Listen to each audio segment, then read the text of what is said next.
This means that DeepSeek's success still heavily relies on NVIDIA's chips' computing power, and is truly not a Chinese success as claimed by Chinese media. Furthermore, DeepSeek's chip sources raise even more suspicion. It is possible that the company bypassed US export controls on high-end chips by obtaining a large number of NVIDIA chips through third-party channels to support the development of its AI models. As a result, the US Department of Commerce has launched the investigation into whether DeepSeek has used US chips that are banned from being exported to China. DeepSeek has stated that it used NVIDIA's H800 chips, which were legally purchasable in 2023. However, the US government is also investigating whether DeepSeek acquired high-performance NVIDIA chips through third-party companies in Singapore.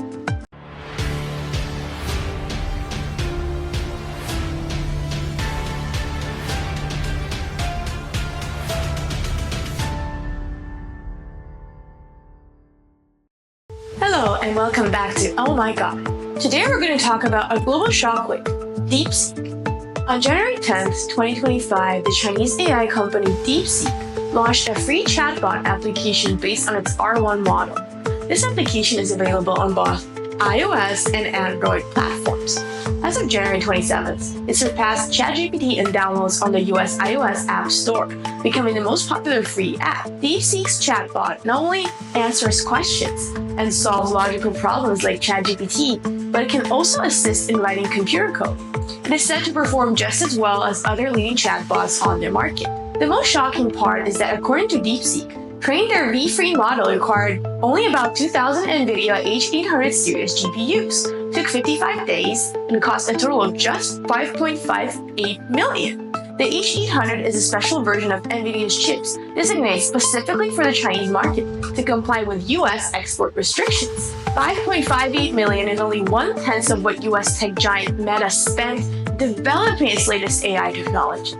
This remarkably low training cost is now seen as a potential challenge to the global dominance of American AI models. Several media outlets have even referred to DeepSeek's impact on the US as a Sputnik moment.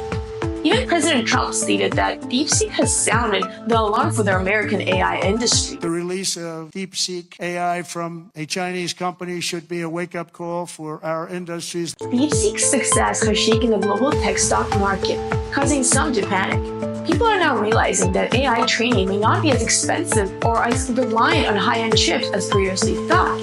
As a result, by the close of trading on January 27th, NVIDIA's stock price had dropped by approximately 70%, wiping out $600 billion in market value overnight.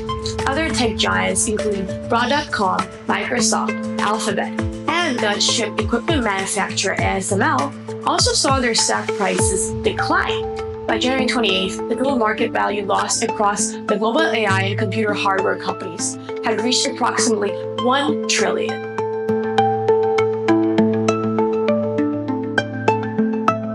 The leaders in the US AI industry have shown mixed reaction to DeepSeek's performance. Microsoft CEO Satya Nadella and OpenAI CEO Sam Altman praised DeepSeek as highly impressive.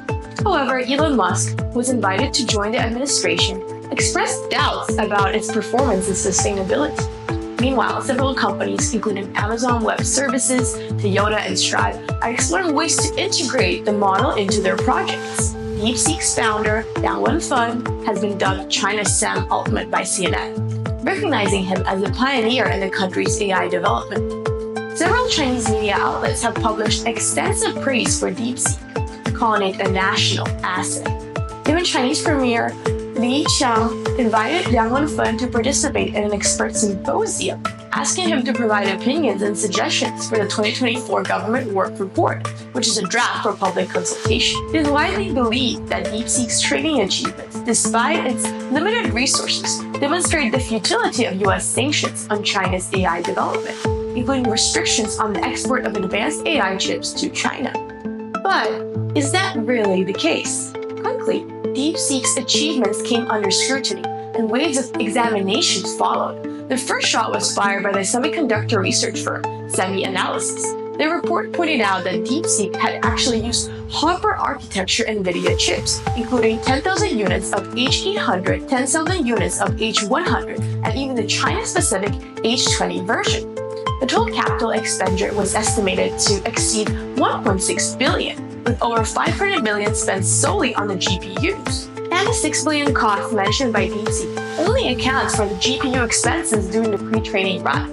It is not the full expenditure. The total costs for research and development, as well as hardware investments, were not included in their statement. Even more critically, DeepSeek's primary investor, the hedge fund High Frequency Quant, stockpiled a large quantity of NVIDIA's high-end 800 chips before the US export restrictions on advanced semiconductors took effect, strategically securing these crucial resources when DeepSeek was first established. This means that DeepSeek's success still heavily relies on NVIDIA's chips' computing power and is truly not a Chinese success as claimed by Chinese media. Furthermore, DeepSeek's chip sources raise even more suspicion. It is possible that the company bypassed US export controls on high-end chips by obtaining a large number of NVIDIA chips through third-party channels to support the development of its AI models. As a result, the US Department of Commerce has launched the investigation into whether DeepSeek has used US chips that are banned from being exported to China. DeepSeek has stated that it used NVIDIA's H800 chips, which were legally purchasable in 2023. However, the US government is also investigating whether DeepSeek acquired high-performance NVIDIA chips through third-party companies in Singapore. And the Financial Times added another critical report to the controversy. OpenAI issued a statement claiming that there is evidence showing DeepSeek used OpenAI's model to train its own system. This technique, known as data distillation, involves leveraging the output of a larger model to train a smaller-scale model, thereby enhancing computational efficiency, achieving higher performance, and significantly reducing training costs. This contradicts Liang Wenfen's claims, Liang stated that DeepSeek's models were built entirely from scratch. However, if OpenAI's allegations are true, then DeepSeek is merely standing on the shoulders of giants without permission. Trump's AI czar, director of crypto and AI, David Sachs, further warned that intellectual property theft is now a very real and likely scenario. Even users within China have started to raise suspicions. One user from Xinjiang reported an unusual incident. He submitted a research paper, which he had co-written using ChatGPT and Claude, to DeepSeek, asking for revision suggestions. Strangely, DeepSeek provided feedback that was identical to ChatGPT's suggestions. Even more mysteriously, the response was based on a previous version of the paper, yet this user had never uploaded the earlier draft to DeepSeek. Some users have also discovered that when they ask DeepSeek which model it is based on, it responds by saying it is built on GPT 3.5. These inconsistencies strongly suggest that DeepSeek's training is closely linked to OpenAI.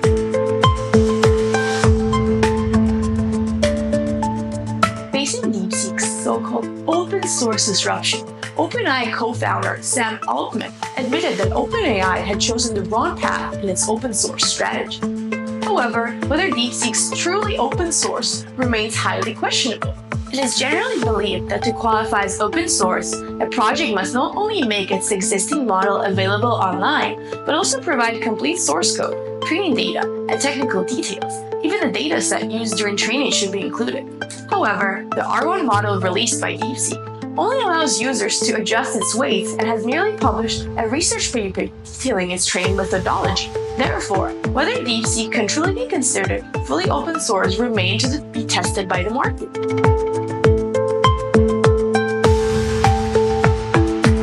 As the myth of DeepSeek crumbled, Wall Street quickly corrected and rebounded. The market realized that AI training still heavily relies on high-end chips, leading to NVIDIA's stock price bouncing back to $129 the following day. By February, it had once again touched the $130 mark. JP Morgan also stated that NVIDIA remains a key beneficiary of low-cost AI models, while Bank of America reaffirmed its buy rating for NVIDIA, setting a price target of $190, indicating a potential 50% upside. DeepSeek's shockwave is actually a textbook example of China's cognitive warfare tactics. By leveraging massive hype and exaggerated claims, China aims to undermine its opponents' confidence and force them into submission. The Chinese government is using DeepSeek's launch as a propaganda tool. On one hand, declaring that US chip restrictions are ineffective, and on the other, boasting about the success of China's domestic semiconductor industry. When investors lose confidence and the public panics, China gains even more material to reinforce its political narrative. But in reality, DeepSeek's success still heavily relies on high-end software and hardware suppliers from the United States. This includes OpenAI's pioneering advancements in AI models and NVIDIA's cutting-edge GPU design and manufacturing. A biotech executive in London has issued a ban on DeepSeek. His reasoning serves as a fitting conclusion to this entire incident. A biotech employee in London shared his boss's message. The Chinese Communist Party aims to use DeepSeek to ruthlessly harvest data and intelligence from across the globe. Only by seeing through these deceptions and narrative tactics can we effectively counter the Chinese Communist Party's cognitive warfare. Strengthening our own industries, safeguarding our competitive edge in the global race, and ultimately protecting our nation depend on our ability to recognize and resist these manipulations. Do you think DeepSeek is truly open source, or is it just a strategic move to bypass restrictions? Let us know your thoughts in the comments. We are OwlMyGod. If you enjoyed our video, please like, subscribe, and share. Don't forget to leave your thoughts in the comments below. See you next time.